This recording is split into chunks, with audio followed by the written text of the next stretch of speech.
It's been 10 months now since we first checked out Intel's new Arrow Lake architecture in the form of their Core Ultra desktop series. And since then, things haven't gone that well for the blue team. I certainly wouldn't say the Core Ultra series was bad, quite the opposite in fact, but it also wasn't very compelling, generally trailing competing Ryzen parts, if only by a small margin, while costing as much or more. And then there's the platform issues, which see no future upgrade prospects for those who are investing in Intel's latest hardware. But you know what is worth investing in? Today's sponsor spot is brought to you by Wolfbox and their MegaFlow handheld turbofans. The MegaFlow 100 features a 150,000 RPM brushless motor that enables a wind speed of 45 meters per second and offers up to 100 minutes of runtime. This makes it ideal for heavy-duty tasks like cleaning your PC, while still being capable of easier jobs with variable speed control. There's also the MegaFlow 50, a more budget-friendly option that still packs impressive power with a 110,000 RPM motor, 3 speed settings, and up to 240 minutes of runtime. Both models come with a handful of attachments and are charged via USB Type-C for maximum convenience. So for more information, please check the link in the video description. Okay, so the Core Ultra 7 265K was released at an MSRP of $395 US, and for the first few months was available for anywhere between $390 and $430 US, though sales were extremely slow. Now earlier this year, pricing started to fall as no one was really lining up for these new Intel processors, and today it's very easy to purchase a 265K for $310 US, though pricing has dropped as low as $290 US. So, at these discounted prices, is the 265K an attractive option for gamers? Well, to find out, we have some CPU/GPU scaling content where I will be comparing the 265K with the 9700X, along with the 7600X and 9800X 3D. So for this testing, we have 4 games. I know just 4, but I'll have to give the usual disclaimer here for those who are new to this CPU/GPU scaling content. The 4 games have been tested using 2 different quality presets, medium and ultra, at 3 resolutions with 4 different GPUs. That means a single game has 48 data points, each based on a 3-run average. Therefore, a huge amount of testing is required for just a single game, generating half a dozen graphs to go over. And that being the case, it takes a tremendous amount of time to test just 4 games, and then it takes a long time to go over all of the data. Now, outside of the medium and ultra presets, along with the 3 resolutions being 1080p, 1440p, and 4K, we also have 4 tiers of GPUs to get through, and this includes the GeForce RTX 5090, RTX 5080, RX 9070, and 9060 XT 16GB. Now, normally I'd stick with NVIDIA GPUs, but with the RX 9070 series being quite popular and the 9060 XT 16GB looking like the best value choice right now, I thought it might make sense to include them. So, let's go over the data. Starting with Rainbow Six Siege at 1080p with the medium settings, we find some rather underwhelming performance from the 265K. For example, using the RTX 5090, we see that the Ryzen 7 9700X is 23% faster. That's a massive margin, and even the old 7600 was seen to be 10% faster. So forget about the 9800X 3D, that thing was over 40% faster with almost 50% greater 1% lows. Downgrading to the RTX 5080 still saw the 9700X delivering 13% stronger performance, and it was a similar story with the 7600X, as the 265K was good for just over 400 FPS on average. Even when dropping down to the RX 9070, the Core Ultra 7 part struggled. Whereas the Ryzen processors maxed out the GPU at 498 FPS, the 265K averaged 463 FPS. In fact, it wasn't until we dropped down to the 9060 XT that the Intel CPU was able to match the Ryzen processors due to a strong GPU bottleneck, of course. Increasing the resolution to 1440p, we find a similar story with the 265K struggling to keep up with the Ryzen processors. Again, the 7600X was faster, enjoying a 6% performance advantage with the GeForce GPUs. The 9700X, on the other hand, that was nearly 20% faster when using the mighty RTX 5090. Then at 4K, we see that the results are entirely GPU limited, even with the medium quality settings, so there is no difference in performance between these various CPUs under these conditions.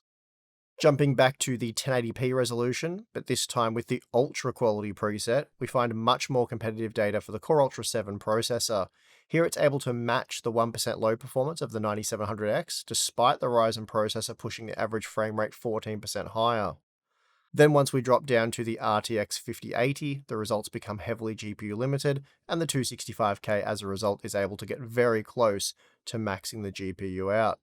And that being the case, as expected, we find heavily GPU limited data with the RX 9070 and 9060 XT.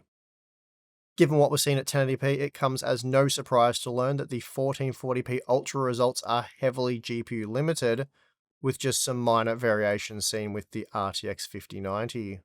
Therefore, we're looking at 100% GPU bound data when switching to the 4K resolution, so let's just move on to another game. Up next, we have Kingdom Come Deliverance 2, and again, we'll start with the medium preset data at 1080p. Here, the 265K performs a lot better, matching the 7600X, making the 9700X just 5 to 8% faster when comparing the average frame rate, depending on the GPU used. That said, once we drop down to the Radeon GPUs, the data does become heavily GPU limited, and therefore all CPUs reach the same performance cap. The 1440p results are interesting because although the 265K is still able to match the 7600X, both become slower than the 9700X relative to what was seen at 1080p, making the Ryzen 7 processor 12% faster. The results do even up with the RTX 5080, though the 265K and 7600X are lacking a little bit when looking at the 1% lows. Then jumping up to the 4K resolution, all data becomes GPU limited, with very little difference seen between these CPUs, even when using the RTX 5090. So let's move on to check out the Ultra quality data. Right, so here we have the Ultra data, and again we'll start at 1080p. Here we're looking at more what you might call expected scaling, as the 265K was 5% faster than the 7600X when paired with the RTX 5090, while the 9700X was just 4% faster than the Core Ultra 7 processor. Then once we drop down to the RTX 5080, the results become mostly GPU limited, and therefore we're 100% GPU limited using the Radeon GPUs.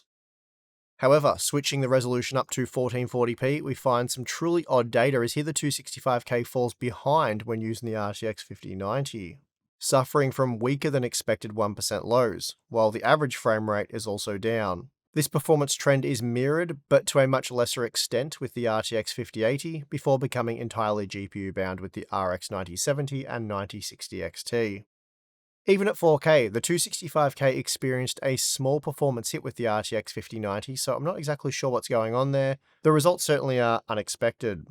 It was even a few frames down when using the RTX 5080, which admittedly is far less of an issue, but still very odd.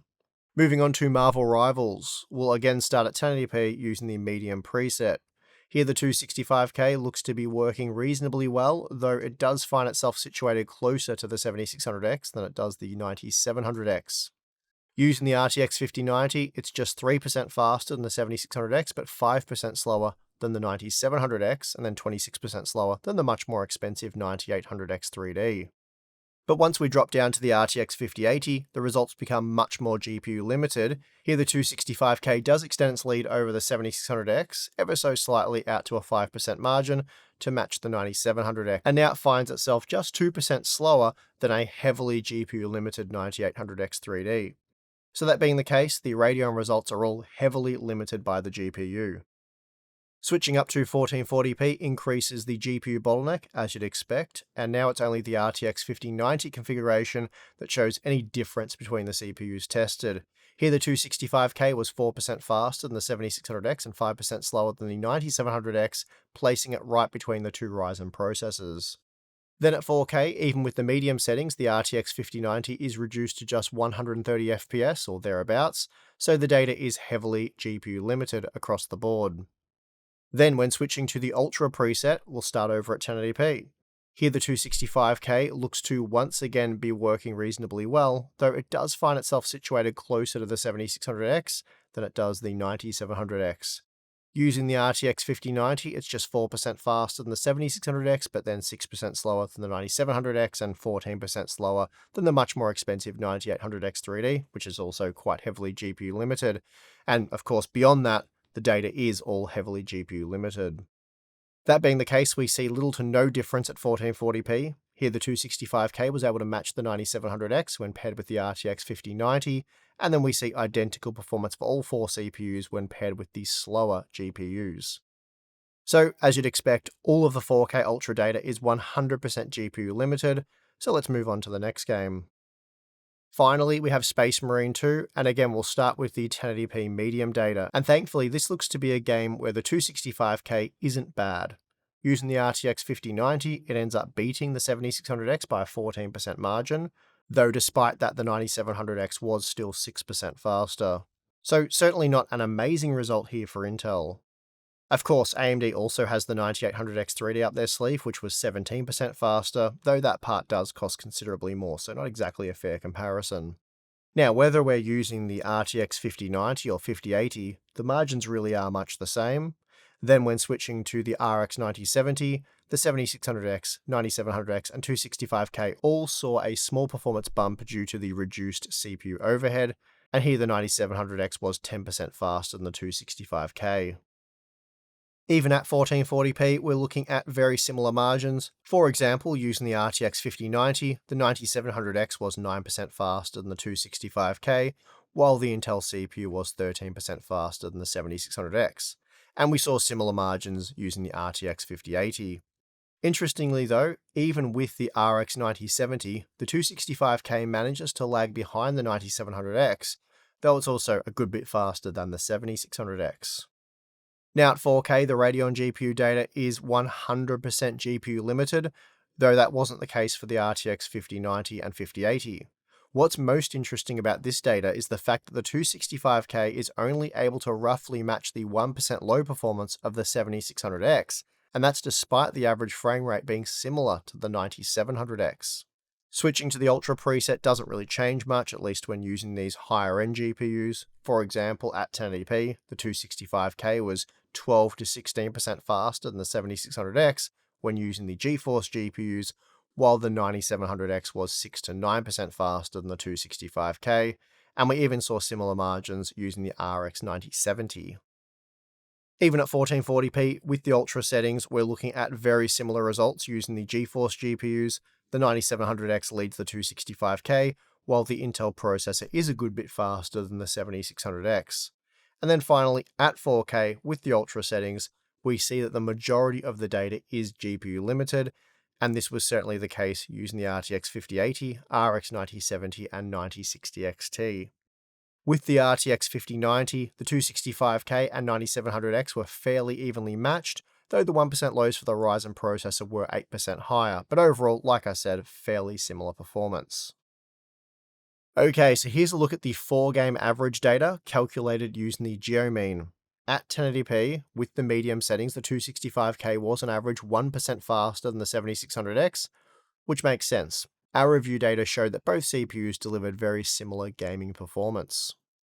This did make the 9700X 10% faster, which is a fairly commanding lead over the 265K, and we see the same margin for the 1% lows. Then we have the 9800X 3D, which is priced much higher than the 265K, but for those interested, it was on average 33% faster, so a massive performance uplift there. When reducing GPU performance with the RTX 5080, that margin shrinks to 19% in favor of the 9800X 3D, while the 9700X is now 8% faster, and once again, this sees the 265K match the 7600X. Beyond that though, the data is mostly GPU limited, and as a result, the 9700X was just 4% faster than the 265K on average. Switching up to 1440p, we again find that no matter the configuration, the 265K is roughly on par with the Ryzen 5 7600X. So when paired with the RTX 5090, that meant that the 9700X was 11% faster while the 9800X 3D was 26% faster. Then with the RTX 5080, those margins are heavily reduced and then basically eliminated with the Radeon GPUs. Finally, we have the 4K medium data, and here the 265K sits right between the 7600X and 9700X when paired with the RTX 5090, but of course all of this data is heavily GPU limited. Now using the ultra quality settings, which generally does demand more of the CPU, it's just more difficult to avoid a GPU bottleneck, we see that the 265K does perform better here, delivering 5% better performance than the 7600X when paired with the RTX 5090. That said though, the 9700X was still 8% faster and the 9800X 3D 20% faster. Then when using the RTX 5080, the 265K was still slightly faster than the 7600X, but also only slightly slower than the 9700X due to the increased GPU bottleneck. Increasing the resolution to 1440p does push the 265K more towards the 7600X, but even so, the 9700X was just 5% faster on average, while the 9800X 3D was just 10% faster. And this is of course when using the mighty RTX 5090. Dropping down to the RTX 5080 almost entirely eliminates those margins, and now even the 9800X 3D is just 6% faster than the 265K. Finally, at 4K, as we saw when going over the individual game results, the data is largely GPU limited, and this saw frame rates limited to around 120 to 130 FPS on average, so here the 265K, 7600X and 9700X were all identical, with the 9800X 3D just a few frames faster. So there you have it. Although we've only looked at 4 games here, albeit in quite some detail, it does appear that overall Intel's Core Ultra 7 265K is roughly equivalent to AMD's Ryzen 5 Zen 4 or Zen 5 processors, as we saw it basically mirrored the performance of the 7600X in this testing, so that's very much in line with my findings 10 months ago when I first reviewed the 265K. In that review, I did benchmark 14 games and found that on average, the 265K was just 1% slower than the 7600X. At some point in the very near future, I will compare the 265K and 9700X in a wide range of games, more than 30, as both parts cost roughly $300 US right now. But I think based on what we've seen here, when CPU limited, the 9700X will be on average 5 to 10% faster, and we saw a 7% margin 10 months ago in our 265K review.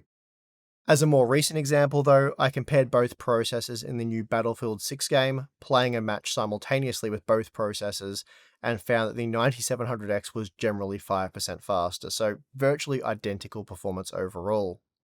So with the 9700X and 265K being fairly evenly matched for gaming, though I would say the Ryzen 7 part is generally slightly faster, but certainly not to the degree that I would weigh my purchasing decision on that fact alone.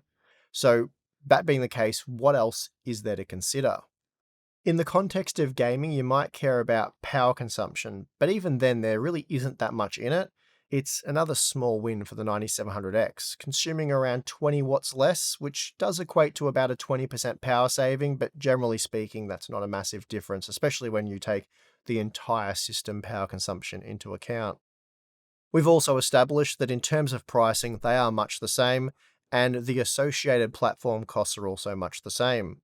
So the only other thing that I would consider as a gamer is platform longevity. And this is something AMD has clearly done far better than Intel in the past, and it looks to be a continuing trend. We all know how well the AM4 platform played out for those who invested in it, and while AM5 is yet to have the same level of success, we very much expect that Zen 6 will be released on AM5, and all of our industry contacts claim that this will be the case, and no one is countering that claim. So if you were to buy the 9700X today, there's every chance in a year or two of a significant upgrade being available, probably offering more performance than any competing parts. At that point, you can drop the upgrade in your existing slot, allowing you to keep your motherboard and memory that you purchased today. This has been, in my opinion, one of Ryzen's biggest draw cards for years now, and somehow Intel has failed to counter it. The 265K, on the other hand, well, if you buy one of those processors today, your next move will require a reinvestment of platform hardware. At the very least, you will require a new motherboard. And that being the case, it's extremely difficult for me to recommend that gamers even consider the 265K based on the data that we've collected so far. Intel's offering is generally slightly slower, it does use a bit more power, and it has no upgrade path. And as far as I can tell, it really has no upside for gamers. The only potential reason you might buy the 265K over the 9700X would be for productivity purposes. For productivity workloads, the 265K is roughly equivalent to the 9900X, sometimes faster, sometimes slower, but generally around that mark. The Ryzen 9 part currently costs $100 more, so the 265K is certainly better value, at least in that sense, though it does use slightly more power for those workloads and still suffers from having no upgrade path. So even here, I think it's a bit of a tough choice in my opinion, but at least I could make an argument for going with Intel for productivity, whereas I just simply cannot do so for gaming. Anyway, let me know what you think about the 265K for roughly $300. Has Intel tempted you at this price point, or do they need to go even cheaper to win you over? And that is going to do it for this video. If you like the testing, give it a like, subscribe, do all that stuff. We'll probably do some more CPU, GPU scaling content in the not too distant future. Also, we have the join button or Patreon, which will allow you to become a Harbour Unboxed member. Doing so gives you access to our exclusive Discord server, monthly live streams, Q&A stuff, and behind the scenes content. So check that out if you're interested. If not, it's perfectly fine. And I would like to thank you for watching this video. I'm your host, Steve. See you again next time.